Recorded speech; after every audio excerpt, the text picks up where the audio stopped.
This video is brought to you by Skillshare, an online learning community for creators with thousands of classes in design, business, and more. 2 months free trial for our viewers. There is a link below. More on them in a bit.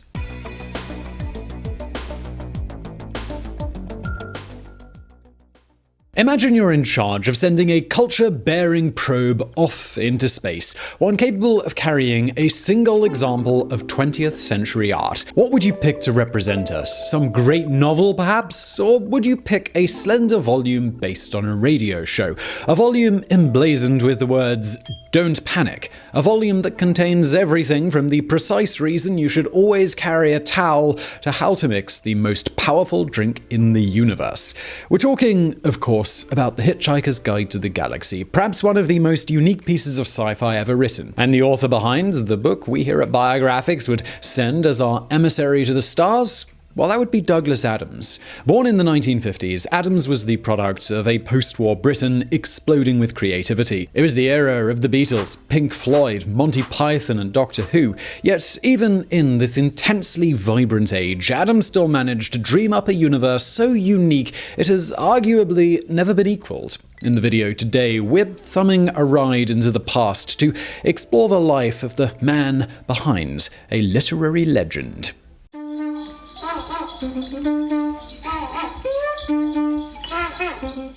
Far out in the uncharted backwaters of the unfashionable end of the western spiral arm of the galaxy lies a small, unregarded yellow sun. It was on a planet orbiting this unregarded sun that in the year 1952, Douglas Noel Adams was born.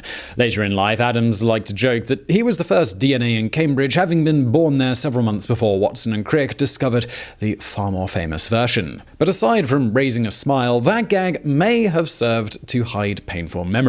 The family Douglas Adams was born into was both deeply eccentric and deeply fractured. A lot of this fracturing came courtesy of the boy's father, Christopher Douglas Adams. A bombastic giant of a man with a personality the size of Canada, Christopher was a man who loved booze, cars, and women. You'll notice that's women, plural, not woman, singular, which may be why the Adams household regularly radiated misery. Before Adams was even 5, his parents had divorced and he'd gone to live with his mother's parents.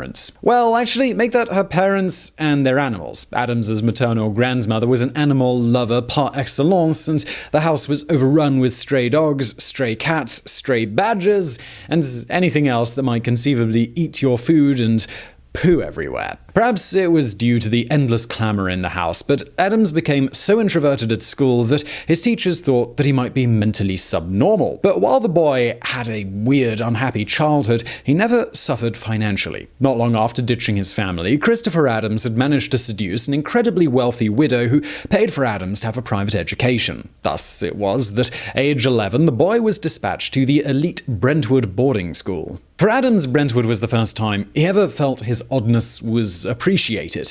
Not yet 12, Adams was already a 6-foot giant and would continue to grow until he hit 6'5". On top of that, he'd inherited both his father's gigantic personality and his gigantic nose, making him both a natural performer and instantly recognizable. This translated easily into performing in school plays where Adams became renowned for his bizarre sense of humor. Not that it was really his sense of humor, though. In 1969, the first season of Monty Python's Flying Circus had exploded the BBC like a particularly silly stick of dynamite. Like everyone else his age, Adams had fallen in love with the troupe, but while most kids wanted to watch the Pythons, Adams wanted to be them. As he later commented, "I wanted to be John Cleese. It took me some time to realize that job was taken." But it wasn't just Monty Python that had gripped Adams's imagination. Britain in 1969 was in the midst of a full-blown cultural explosion. There was Python's comedy, the Beatles' music, Doctor Who's sci-fi wanderings.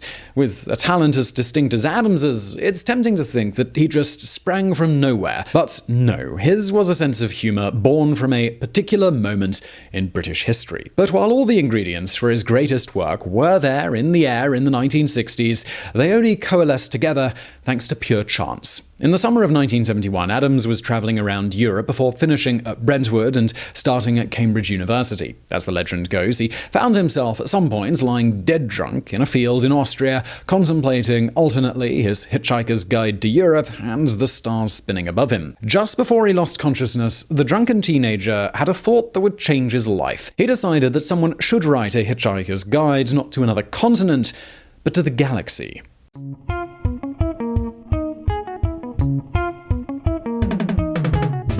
If it was overindulgence in alcohol that gave Adams his great idea, it was also likely alcohol that stopped him from doing anything with it. By 1974, Adams had graduated Cambridge after student years in which he did heroically little work and heroically huge amounts of drinking. Now he was living in London, still drinking heroic amounts, but doing nothing except writing the odd sketch that the BBC would immediately reject. But while the boozy London life was keeping Adams from his art, it was also going to give him his bug back. That same year, Adams was introduced to Graham Chapman. If that name sounds familiar, it's because Chapman was the fabled straight man of Monty Python, straight in the comedic sense, as Chapman was actually openly gay. He was also a man who liked to drink and liked others who also liked to drink. And in Adams, he seemed to have finally found the perfect drinking buddy. Throughout the year, the two met up to imbibe indescribable quantities of alcohol. The more often they met, the more Chapman became convinced Adams had a talent for sketch comedy. So,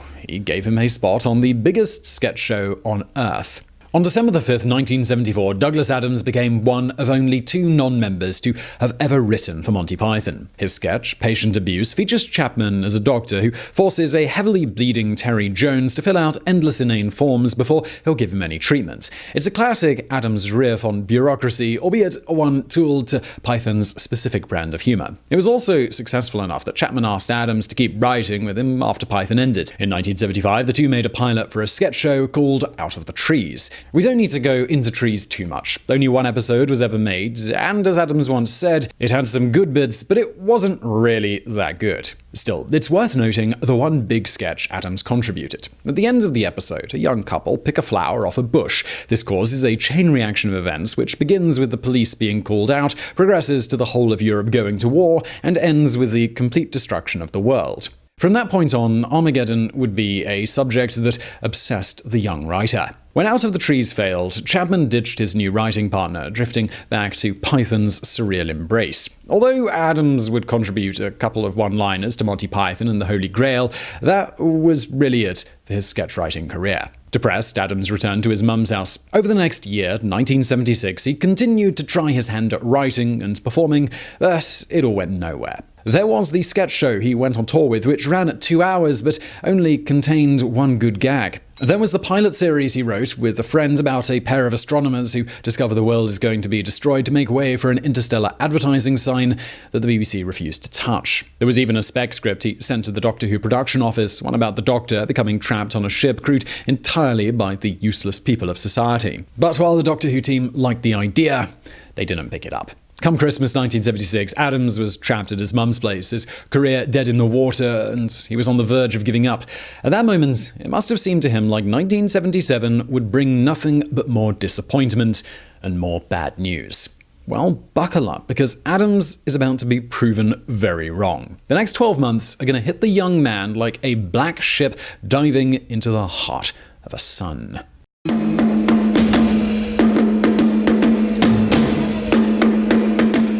On a dismal February day in 1977, Adams made a trip to London to have lunch with the BBC's light entertainment producer. It had been a month since Adams's depressing Christmas, and paid writing work was still out of reach. That all changed that fateful day. As the two ate, the producer happened to mention that he wanted a sci-fi comedy series for Radio 4. He wondered aloud if Adams might like to try his hand at a pilot episode. And just like that, Adams was a writer again. Adams' initial pitch was The Ends of the Earth, a 6-part comedy series in which every episode would end with the Earth blowing up. But as he was writing the pilot, in which Earth is demolished to make way for a hyperspace bypass, Adams decided he needed to give his alien character, Ford Prefect, a job. At last, that idea he had had long ago lying drunk in a field in Austria came back to him. Ford Prefect would be a researcher for the Hitchhiker's Guide to the Galaxy. From that moment, the concept of Ends of the Earth went out of the window, replaced by a series about Ford Prefect, the guide he was researching, and his human pal, Arthur Dent. By March, the pilot episode for the Hitchhiker's Guide to the Galaxy was ready to go. The BBC gave it the green light. That June, the cast assembled in London to record the episode. It didn't take long, and well, that should have been that. But something had changed in Douglas Adams. A zeal had come over him since he had decided what his radio show was going to be about. No longer did Adams simply want to make a radio comedy. He wanted to make something unlike anything anyone had ever heard before. A sci-fi show with production levels Pink Floyd would envy. For the rest of that summer, Adams and his producer tinkered away in the booth, creating the sci-fi soundscape for their show. They spent as long on single sound effects as some radio shows did on an entire series. But it was worth it. By fall, the pilot was being circulated around the BBC. Everyone loved it. As winter approached, Adams was called in to 2 very important meetings. The first was with the Doctor Who team, who'd heard his pilot and now wanted him to write a 4-part episode. The second was with Radio 4. They wanted to commission a full series of Hitchhikers. Naturally, Adams said yes to both of them. This would become a pattern in Adams's life. Taking on so much work, he became trapped in permanent panic mode, barely able to finish by the deadline. In the future, this would become a crippling problem that severely limited his output. But in 1977, Adams was still young and still just able to get things done, although it was touch and go. The biggest problem was that while Adams had a tone and ideas for Hitchhikers, he didn't have a story, so inventing a plot on the fly became harder and harder. Things got so bad that Adams would be forced to finish episodes inside the booth as the cast were recording around him. When that didn't work, he had to bring in his friends to help him finish. Still, finish them he did. At 10:30 p.m. on March the 8th, 1978, the first episode of Hitchhiker's Guide to the Galaxy was broadcast on Radio 4. As it went out, Adams presumably clutched his towel and hoped that it would be successful. But even in his wildest fantasies, he couldn't have foreseen how successful it would become. But now, just before we get into that huge success, I want to take a moment to tell you about today's sponsor, Skillshare. Now, maybe you've thought that one day you'd like to write a book, maybe even a great book. Well, a great way to learn how to do that is with Skillshare. Skillshare is an online learning community for creators, and they have thousands of classes in design, business, and much more. Unlike some websites where you have to pay for individual courses, with a premium membership from Skillshare, you get unlimited access, so you can take as many classes as you want. Specific to writing, they have a great course by Daniel Jose Alder. He's a New York Times best-selling author, and he covers the essentials of writing in a class called Storytelling 101, Character, Conflict, Context, Craft. It's a great watch if you want to learn how to write, but there's also loads of other great classes on writing on Skillshare, and, well, there's also classes on pretty much everything else. It's January, so make 2020 a year where you explore new skills, deepen existing passions, and get lost in creativity with Skillshare's online classes. Anyway, join more than 7 million creators learning with Skillshare. Skillshare is giving away 2 free months of premium membership to help you explore your creativity if you click the link in the description below. And after that, it's only around $10 a month. And let's get back to today's video.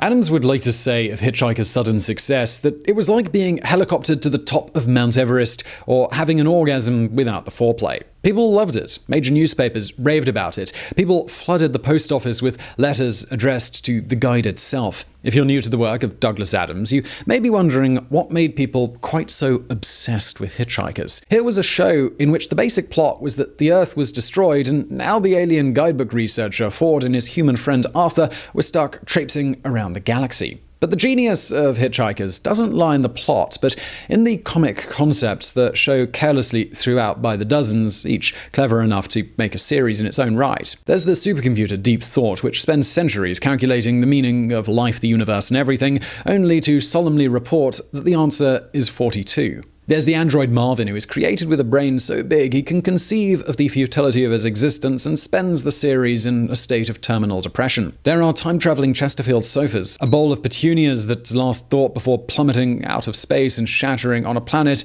is oh no, not again, and a spaceship crewed entirely by the most useless members of society. Yes, that last one is the same idea Douglas Adams pitched to Doctor Who. Cannibalizing his own work would soon become a core part of Adams's method. By April 1978, Hitchhikers was a British sensation. A book was swiftly commissioned for Adams to write, along with a second radio series.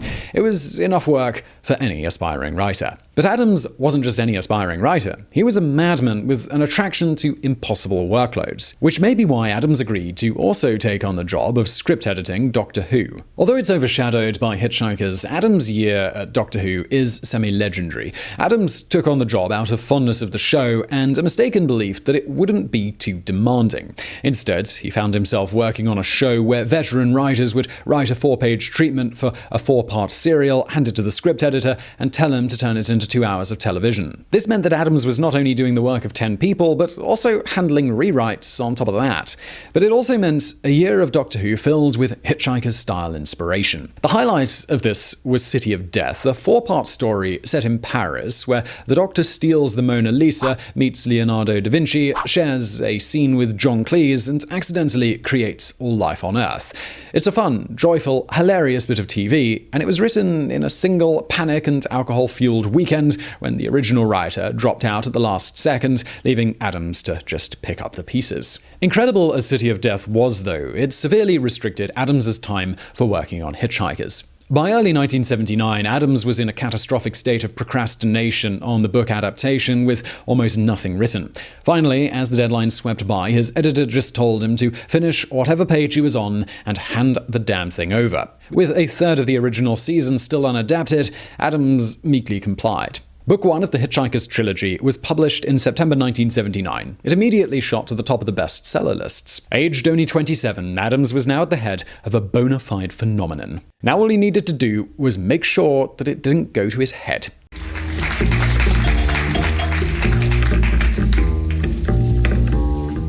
The 1980s began in a whirlwind of success for Adams. As the rest of Britain embraced the Thatcher era, reluctantly or otherwise, Hitchhikers Season 2 went out on the radio, followed by the second book, The Restaurant at the End of the Universe, and then a BAFTA-winning BBC TV adaptation. With all of this exposure came what every struggling writer always craves: money.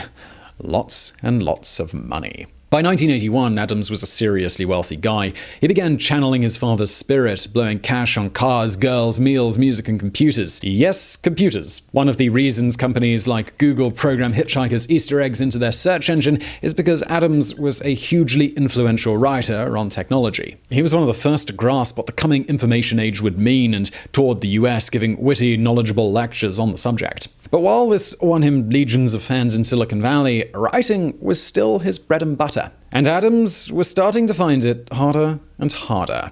When the time came to write the third Hitchhiker's book, Adams simply cannibalized one of his old unproduced scripts for Doctor Who, and so it was that Doctor Who and the Cricket Men became Life, the Universe, and Everything. By the time the fourth book in the increasingly inaccurately named trilogy came out in 1984, Adams could barely stand to be with his own creation. "To be honest, I really shouldn't have written it," he later said, "and I felt that when I was writing it, I did the best I could, but it wasn't, really from the heart." But even as his chronic procrastination began to turn into fully fledged writer's block, Adams's luck kept right on going. At the start of the decade, he met his future wife, Jane Elizabeth Belson. He also met an absurd number of famous people. Before long, Adams and Belson's house in Islington was throwing parties where you could bump into anyone from John Cleese to Stephen Fry to Richard Dawkins. And yes, that would be that same Richard Dawkins. Adams described himself as a radical atheist and was naturally besties with the scientist. But perhaps the coolest people Adams befriended were Pink Floyd. There are legends that halfway through his parties, Adams would hand out guitars and treat the crowd to an impromptu Pink Floyd gig. But even as Adams' star rose, he was beginning to discover just how ephemeral this shiny world was. In 1985, Adams was sent alongside zoologist Mark Carwardine to Madagascar to write an article about endangered animals for The Observer. The two hit it off, and a couple of years later, they did a radio series together about endangered species. It was a show that would change Adams's life. The show and its book, Last Chance to See, was Adams's personal wake-up call to the damage that humans were doing to their environment. In the aftermath, he would become one of the earliest, loudest voices on conservation and the dangers posed by habitat destruction. Still, the 1980s ended on a relatively good note. Adams managed to get over his writer's block long enough to write 2 Dirk Gently detective stories, one of which, again, cannibalized his old Doctor Who scripts, and in 1991, he finally married Jane Elizabeth Belson. At the start of the 1990s, Adams was in his late 30s. He was world-famous, rich, and married to the woman of his dreams. If this kept up, who knew what the rest of his life would be like? Unfortunately, we here in the future already know the tragic answer. Douglas Adams may not have yet been 40, but he was already entering the final decade of his life.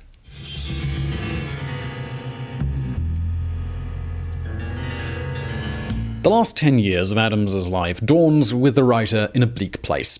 After nearly 7 years, he had agreed to write the fifth Hitchhiker's book on the understanding that it would be the last. Even so, his writer's block crippled him. There would be nothing for weeks on end. Nothing but Adams locked away in hotels by his grim-faced editor, staring at the ceiling. We've heard tales that the publisher hired a fleet of writers to sit downstairs, churning out chapters based on Adams's outline until Adams was finally roused to work by the thought of all those other writers doing his book wrong. Mostly Harmless was released in 1992. It was, without a doubt, the bleakest thing Adams ever wrote, with a downer ending that leaves a nasty taste in the mouth. Much later, Adams would claim he'd been seriously depressed while writing it, and, well, it really shows. Still, life moves fast, and within a couple of years of the gloomy conclusion of Hitchhikers, Adams seemed to be living life to the full again. For his 42nd birthday in 1994, for example, he was invited on stage by Pink Floyd to play a gig with them. Later that same year, his daughter, Polly Jane Rocket Adams, was born. By the 21st century, Adams was lecturing in Silicon Valley, developing video games with his production company, and working on turning Hitchhikers into a Hollywood movie. He'd even started writing again, tentatively putting together 10 chapters of a third Dirk Gently book that he thought might even become the sixth Hitchhiker's book. And then it happened. The moment. The moment as shocking to his fandom as the sight of a Vogon constructor fleet hanging in the air in much the same way that bricks don't. On May the 11th, 2001, Douglas Adams suffered a massive heart attack at his local gym. At the time he died, he wasn't even 50. In the wake of Adams's death, tributes poured in from around the world. This wasn't just the regular sadness we feel when someone passes away. This was a keenly felt pain, almost personal, like that felt when John Lennon or David Bowie died. As Stephen Fry later noted, Hitchhikers had been sci-fi on a human scale. It resonated with people, made it feel like Adams was talking to them, and them alone. And that may be why his death devastated so many people. But what should we make today of Douglas Adams? What should we make of the man who wrote a handful of slim comic volumes before vanishing into the abyss? Well, it depends on your perspective. Right now, it's still too early to tell what Adams's long-term impact on fiction will be.